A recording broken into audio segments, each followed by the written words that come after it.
computer. Great. So I've just done a 5-part series. Oh, Bradley Jersak, ladies and gentlemen. And Hey, thanks. so this is my little podcast that has basically no rules. And I have a head cold, so I sound much better than usual. And goes back to my rock and roll disc jockey days, actually, when you wanted to have a head cold. Anyway, I've been telling everybody about how we met and how we went up to the set of the Shack. And I'd like you to tell the story from your side. And because it's always so interesting when people have their different perspectives and walk into a situation from different points of view. And there's always more to add and more nuance. Yeah. Yeah. Do you want me to lead up to it, like from the initial call, or You can do whatever you want. what the day itself? Yeah, if it goes Okay. past, then we'll cut it in two. Yeah, I don't think it will take that long. Okay. Um, so, from my perspective, Paul and I had been waiting to meet each other for years, and that relationship began well before we knew each other. When my friend Dwight Martin had given me a copy of The Shack when it first came out, and when you know that Papa being a black woman was amazing, like we hardly think twice about it now, but at the time we're like, okay, you have our attention. And of course it was a difficult book to begin in terms of trauma, having to face into that and wondering if Paul could pull it off, and with something more than a platitude. And I was so taken by how he managed that, and I knew whoever wrote this had been through it. So Dwight and I bonded over the book in that sense. Years later, when his daughter passed away, I spent probably 2 or 3 years in conversation with Dwight and Lori, and we were hearing a lot of the kind of stuff that Mac was saying in the book. And sometimes you just had to let them lament, and other times it was hard because you could hear narratives that I thought were self-sabotaging and self-harm if you let them continue. And yet it's so explosive when you try to address that stuff in a person's pain. So one day I was out at Cultus Lake, and I went for a walk with Dwight, and we wanted to talk about this, or I did anyway.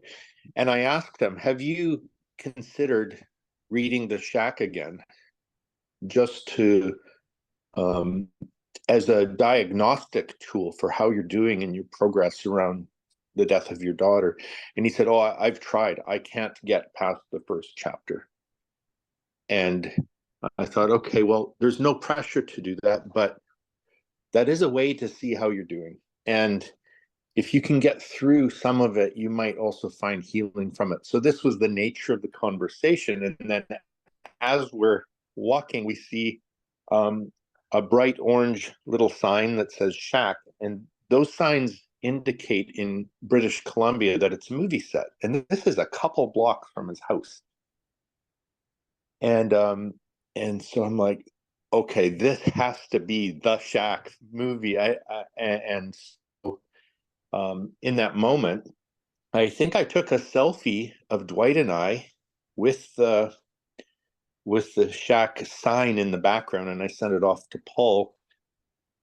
And here's my memory of it. And you know how memories are, but we're not going to wreck a good story with bad memory. So my understanding was that I was sending you that photo at the same time you were emailing me to tell me about the possibility that we could meet, and not knowing which set you would be on. Well, probably Paul has already mentioned that it ended up being that very set, and so I can skip forward to how in our desire to at least have Paul meet them and maybe help get Dwight and Lori unstuck. It would just be a kindness if we could share a meal together. And I was quite surprised how unenthusiastic they were about it, even though I get it now. But um, the fact that Paul was able to broker a whole day on the set was just profound. Now, I'm also witnessing the walk down the beach to the set from their cabin when Lori and Paul hugged. And I didn't tell her what he knew, but in his hug, he held on long enough that she suddenly went in her mind. She says it like this: I went from okay, that's long enough. It's like, oh, okay, here I am. Oh my goodness, he knows. Oh, and then melts into your arms and just begins to weep. That was powerful. On the set, I'm sure Paul's already mentioned a lot of this part too, that how we sat together. They had arranged for us to be in a tent where we could simultaneously see live in front of us what was going on, but also on the screen as it would show in the movie inside this tent, along with headphones so we could hear everything. And the key, I think, there's a lot of parts to this, but the key scene was this one where they're out on the porch. And the climax of it is, how can I trust you? My daughter is dead. And Paul could fill in the rest of that. But from my angle on it, it was crazy because Mac was saying the things that I had been hearing from Dwight and Lori for 3 years, or however long it had been at that point, and how Mac was stuck in the same way that Dwight and Lori were stuck. And it was just this relentless kindness of God that they kept rerunning the scene. I mean, 12, 13, 14 times. I don't remember, but I did start kind of counting. It was for sure in the double digits. And what happened was they did the scene enough times that there was a whole process. So in one they'd say action, and they'd go through it, and then they would sit there, the couple would sit there looking numb. And the next time that they would go through that scene, there'd be weeping. And the next time that they go through the scene, there'd be agitation. And the next time they'd go through the scene, Lori would walk off and Paul would follow her, and I'd see her talking and praying and holding her outside the tent. And then they would come back. And it was quite a roller coaster because it was hitting many layers of their pain. And the wild thing then was she had already described that using the shack, the great darkness that they had been in, and that day, through Paul's literal hugs and ministry, but then also just through the divine of this whole series of events, that I'm grateful brought Paul and I together face to face. But for them, it changed into what she calls the grand embrace. And that day was their grand embrace. And it's not like a McDonald's drive-through where you just float through, you watch a movie set for a day and you're all better. But it was a dramatic U-turn in I would say the most profound way that they experienced healing. And then they were able to experience it in many other ways. So so that's my nutshell version of it. Paul, are there other details that you'd like me to address?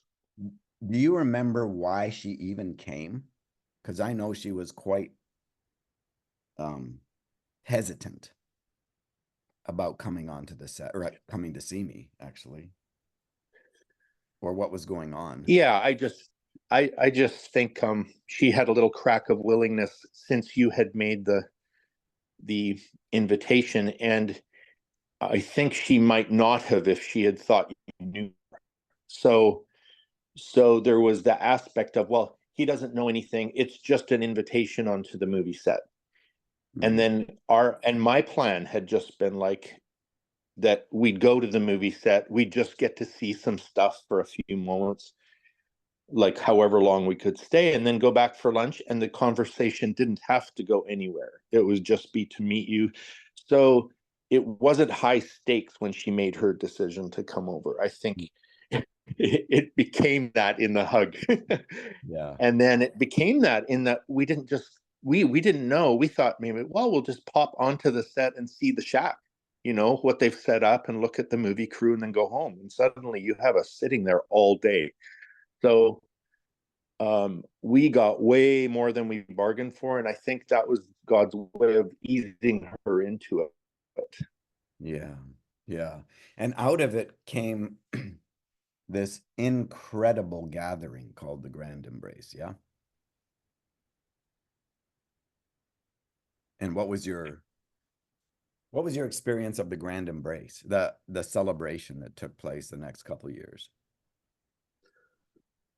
Oh yeah, yeah, it was just so wonderful. So Lori initiated and organized that. She does that. She's into contemplation and leading spiritual formation retreats and all of that. And so when she put this together with Paul and I, well, so first of all, one great experience is that since that day, Paul and I have never had to orchestrate a meeting together. We have been invited to so many different kinds of settings, such that other people always manage our meeting. And that's been powerful. And the first one was, of course, that the first of several Grand Embrace retreats, and that was a very holistic kind of weekend, because in that you'd have Paul telling his stories, and I'd get to share some of my perspectives, and then we would have others who would give input, and it was um, full whole group meetings, small group meetings, one-on-one encounters, alone time doing meditation. So Lori is quite an expert at giving you a holistic experience in these Grand Embrace retreats. But and so my experience of that was that I could dive into that, and I suppose the best parts for me are always relational. So in terms of seeing Dwight and Lori healing and manifesting that healing in front of others and sharing it with others in these retreats was good. And then playing with Paul is one of my very favorite things to do in my whole life. And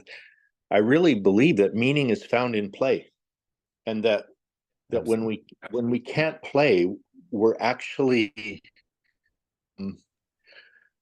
susceptible to ideologies and in our own righteousness and Yeah. either or thinking. There's all sorts of bad stuff that happens when you don't play, and so we play well together. We sure do. In fact, one of the funnest things about play with you on my shoulders. I know. I'm going to see if I We can did a find that picture. okay.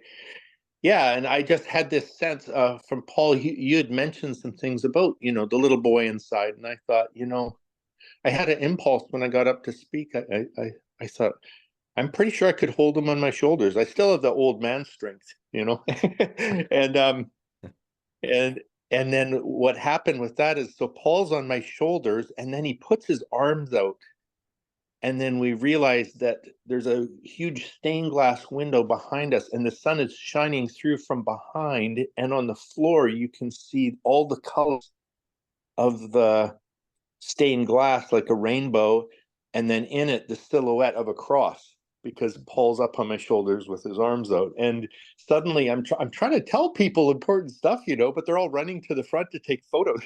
and we did get some cool photos of that moment. And I remember you being a bit emotional about it. Could you just share about that for a moment? What was going on? Yeah. So one is the invitation to play was so powerful, and already the depth of my love for you. I just wrote you a note and said, you know, Bradley, you have a place in my heart that only you can fill. And that's been on my mind all morning, how that is true of every person, right? Our heart continues to expand, and in the expansion, it creates rooms that only specific people can fill. So in that moment, It was the cross. It was the wide open arms that includes everyone in the cross. It was the stained glass window. It was all these things. And it was the immediate depth of love that has been such a marker between you and I ever since, Yeah. a celebration of that. So lots of reasons to be emotional. Yeah. Well, there's something touching when, when the little boy in us comes out to play as well. And then I think the healing dynamic of that is that there's an integration of that child into our real life today and now. It's not just a past memory of foregone events, but it's a part of our heart that steps forward and gets loved. So Yeah.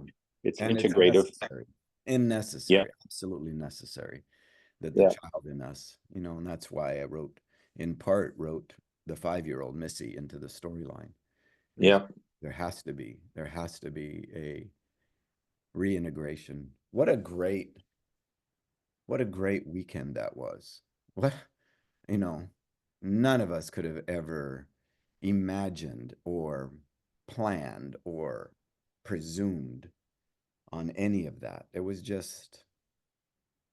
like everything was spilling out perfectly. And Yeah. yeah, yeah. It's nice when you don't have to manipulate it, hey? Well, every time I've tried to manipulate things, it didn't turn out very well. It's almost like Papa God says, "All right, you want to do this? Go ahead. I'm just not doing anything."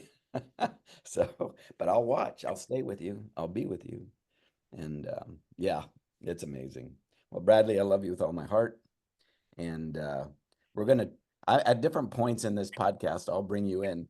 So we'll have the Bradley Jersak update, or Bradley Jersak speaks to a what about verse. What about this or what about that? And if you don't mind, I would love that. Oh, I'd enjoy that a lot. It's always fun to connect and synergize with you. Yeah, and you too. Well, we'll see you before too long. All right. Love you, Paul. Love you too. Okay. Bye. Ciao. Okay. Let me find my turn off button. I hope it worked.